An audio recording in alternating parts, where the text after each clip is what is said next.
Bano bagamba nti bakama baabwe bayitirizza okubajooga nga batuuse n'okubanywesa amazzi aganywebwako embwa. Kampuni eno eri ku Mutalambalala mu ggombolola y'e Naama mu disitulikiti y'e Mukono.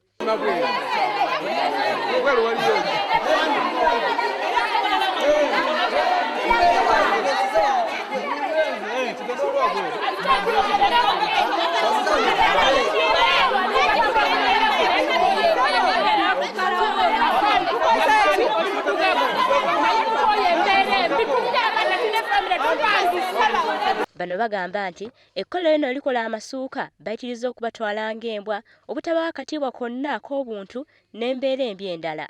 Abakozi bano ng'abasinga obungi ku bo bakyala bagamba nti bakama baabwe bano babawa amazzi agatali mafumbe ng'agamu bagasena mu kaabuyonjo n'ebinaabiro ekibaleetedde okufuna endwadde. Amazzi ge tunywa bagasena wali ku ttooyi ne bamala amazzi ge tunywa ne baganywesa embwa zaabwe.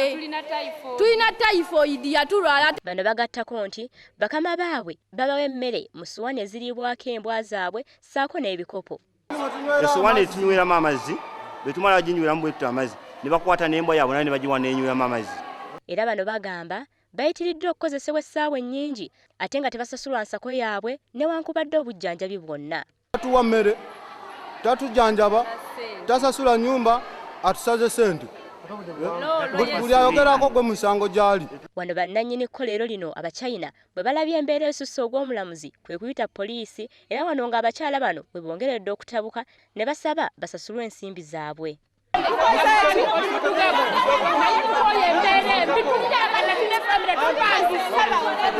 Ebintu ebibeera oluusi tulina okukkaanya 25 ze zibakolera n'abali 2 ze zibakolera kyensuubira nti 23 zijja kuba za wakati buli omwana aba nekyafiiriddwa ate nekyafunye.